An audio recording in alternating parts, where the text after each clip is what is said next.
Halo, perkenalkan nama saya Benediktus Anugrah Dika Pramono dari Prodi Sastra Indonesia dengan NIM 2341140020. Pada UAS kali ini membahas tentang agama dan kebangsaan di tahun politik. Dikutip dari film Gundala yang saya dapatkan, yaitu film tersebut menghadapi pengecualian dari kepentingan agama dan politisi dan mencoba membahayakan hidup mereka sendiri demi kepentingan banyak orang. Dan menurut saya ada beberapa orang yang berpendapat bahwa agama harus dipisahkan dengan politik, sementara yang lain itu berpendapat bahwa agama harus menjadi bagian politik. Namun seringkali politik itu terdistorsi ya, dengan paham bahwa politik identik dengan kekuasaan sehingga menimbulkan konflik di masyarakat. Oleh karena itu, penting bagi para pemimpin dalam memahami situasi kondisi dalam menjalankan politik untuk kepentingan bersama, dan agama harus dijadikan landasan berpolitik, bukan sebaliknya, dan politik harus dijalankan dengan moralitas dan nilai-nilai agama yang universal.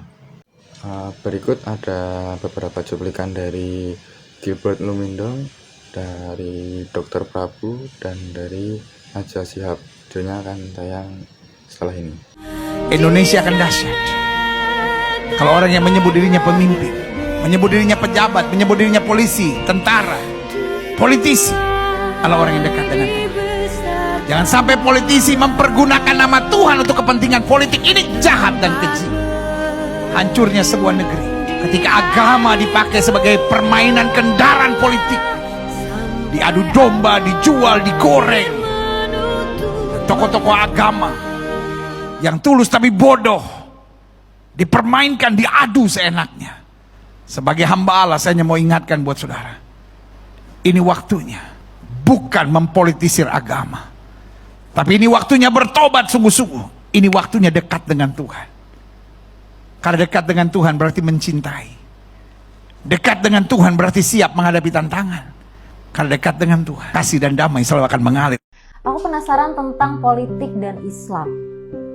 Itu satu hal yang bisa disatukan atau harus dipisah? Karena ada yang bilang, oh nggak bisa, agama sama politik tuh nggak bisa disatuin. Tapi ada yang bilang, lo itu jadi satu kesatuan. Gimana Mas? Sejauh yang saya pahami ya, ini makanya disclaimer nih ya, sejauh yang saya pahami. Nabi Muhammad itu kan bukan hanya nabi ya, tapi juga seorang tokoh politik. Ya.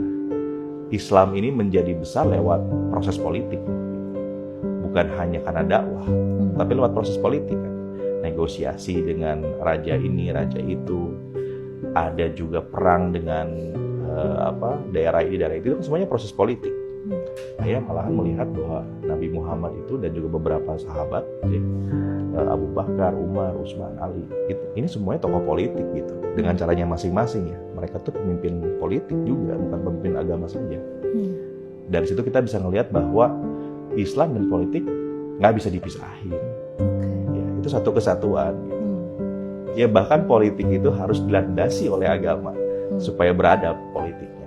Karena kalau politiknya nggak punya landasan agama ya bisa kacau balau, bisa menyakitkan, bisa sangat kotor gitu ya.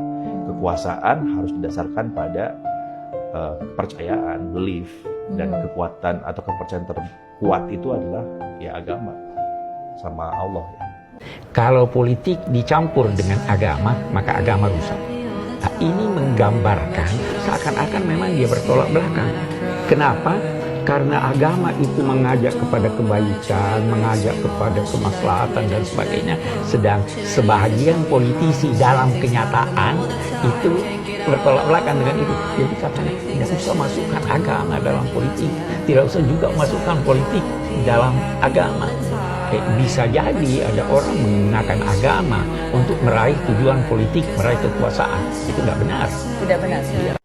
Nah, dari 3 video tersebut bisa saya simpulkan bahwa campur tangan agama dalam politik dapat menimbulkan dampak negatif seperti politisi agama dan ancaman terhadap prinsip demokrasi.